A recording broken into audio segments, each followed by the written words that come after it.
Welcome to level 30. Congratulations, you're king of the world. Or are you? Stick around and discover what to do in the endgame of The Division.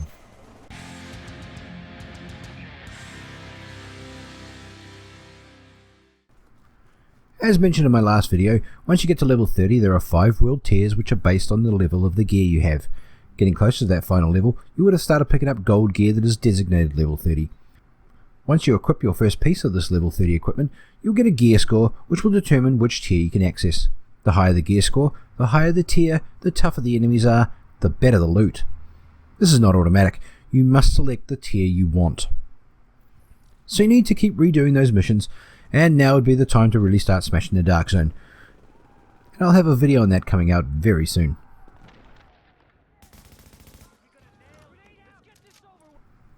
This is when the gear and weapons really gets interesting, as you now have the ability to collect and equip the highest gear available in the game. High-end, gold-coloured gear and weapons, named gear sets, classified named gear sets, and exotic weapons and gear. The maximum gear level is 286, and you can see your current gear level in the bottom right of the menu screen. This gear level is an average across all the gear you have equipped, so if only one piece isn't at 286, then your gear level will be lower. High-end weapons have 3 talents on them, which can be unlocked by having certain levels of either firearms, stamina, or electronics, or a combination of 2. Having these talents unlocked can really complement your character's build and provide extremely useful bonuses. So make sure to check every weapon and gear piece you pick up for that god roll that might mean the difference between successfully completing a mission or getting slaughtered. There are 14 different name sets to collect, and each has unique talents that are unlocked the more items of the same set you have equipped. For non-classified gear, this tops out at 4-piece sets, meaning you can equip 2 other items from another set, or that gives you another bonus you require for your playstyle. Classified sets are 6-piece sets of the previously mentioned 14 named gear sets, which give you more powerful bonuses.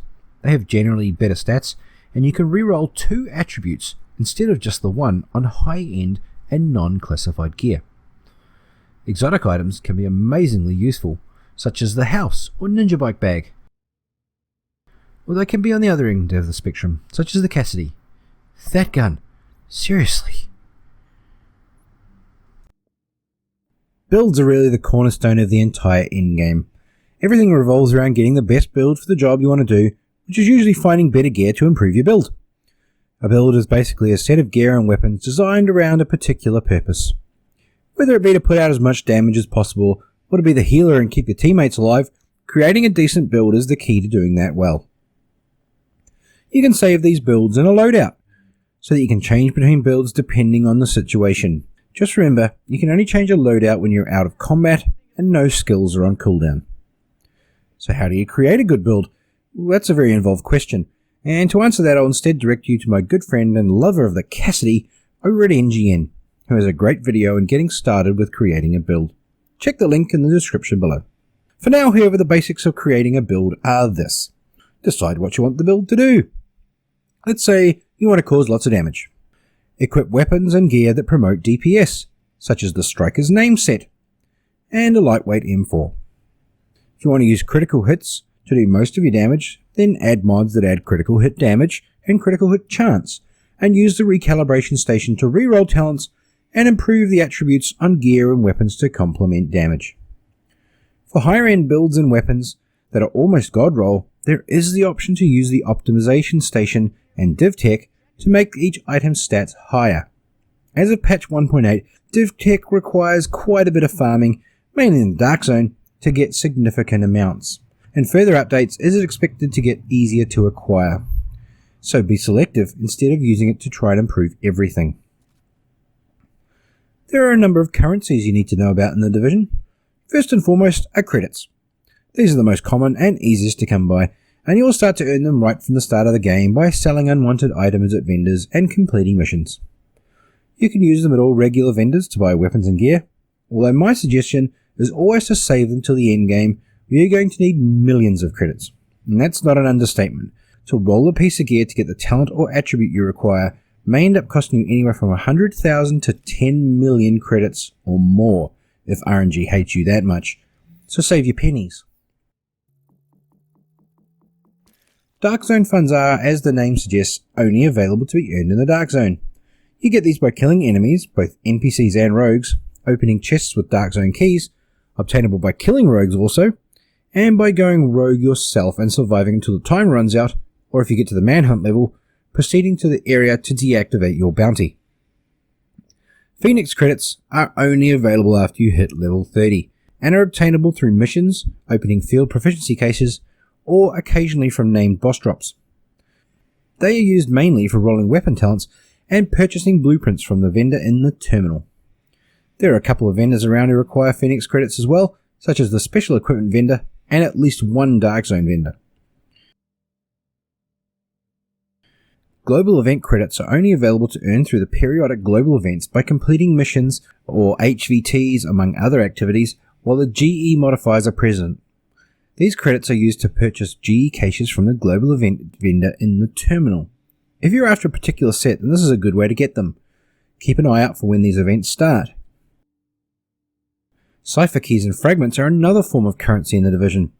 You can obtain these mainly from completing commendations and occasional drops from bosses and proficiency caches. 10 fragments make a key, and a key is used to purchase an encrypted cache from the premium vendor for sweet vanity items. Come on, let's see something good here. That's gonna look unbelievable on you.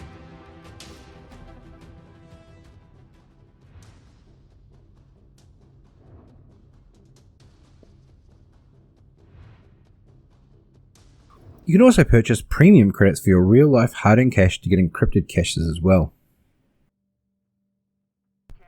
One of the other mission types that becomes available at this level is HVT or high-value target missions. There are daily and weekly lists available from the terminal at the base of the boo.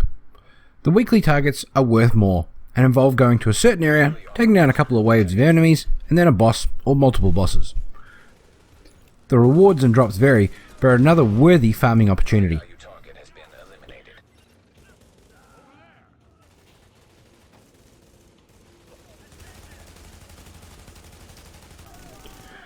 Once you pass level 30, you just don't stop getting XP, but instead of it leveling your character, it goes towards earning proficiency caches. You typically get high-end gear, weapons or mods from proficiency caches, but there is a small chance for an exotic, gear set or classified item.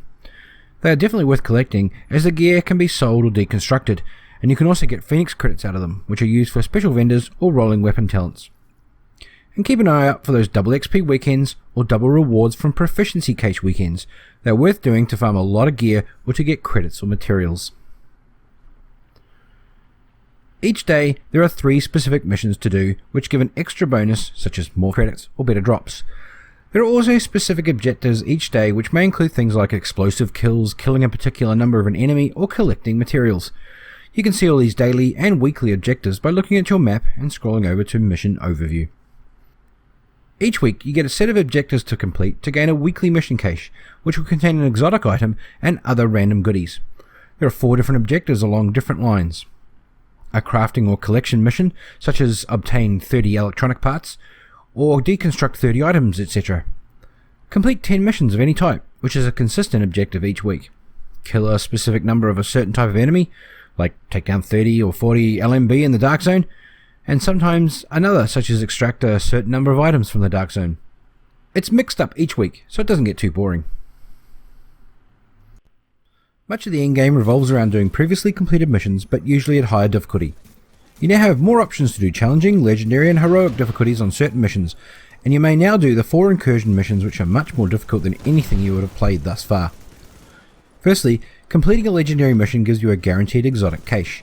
There are currently 3 missions you can do with legendary difficulty: Warrengate, Napalm, and Times Square. If you're after exotics, there are actually 36 guaranteed exotics you can get each week from various activities. If you're interested in this, let me know in the comments, and I may make a video about it. There are 4 incursions currently available in the Division 1.8. Falcon Lost and Clear Sky are free to play, and Dragon's Nest and Stolen Signal are bundled with the Underground and Last Stand DLCs, or with the Season Pass.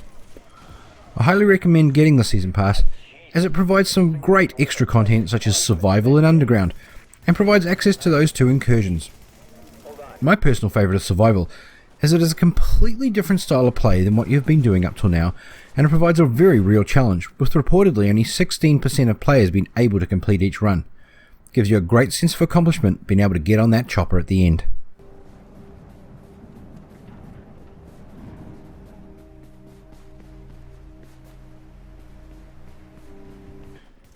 There is a newer mission type as well called Resistance, which is a great way to get those classified gear set pieces you're after. This is a wave type mission structure, with each wave getting progressively harder, with mini objectives and boss waves getting quite challenging. You can choose to solo this if you have good build, or try it as a team with a healer or two to keep you alive.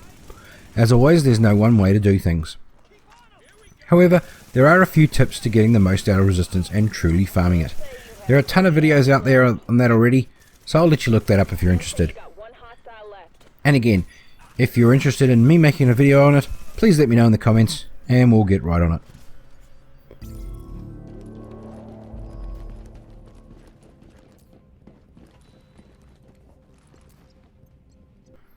The endgame is also the best place to really start crafting weapons, as before now it's really a waste of resources because you replace things too often. You can now use those Phoenix credits you have begun to collect, and you can only carry 5,000 at a time, remember. So use them to purchase blueprints for crafting, and for rolling those guns. Highly desirables include the lightweight M4 or LVOA, custom M44, and the Navy MP5, among others, and again it's up to you what you prefer to use. You can also craft gear right up to gear set level, though not classified types, so if you're really wanting to get that one piece for a build, that's an option as well. So, that's a very basic overview of a number of aspects on the endgame of The Division. It's not an exhaustive list by any account, as I purposely haven't mentioned any PvP or Dark Zone specific content, which deserves a video all on its own. I hope you've enjoyed this video, and if you've got anything useful, please like and subscribe for further videos. Catch you later!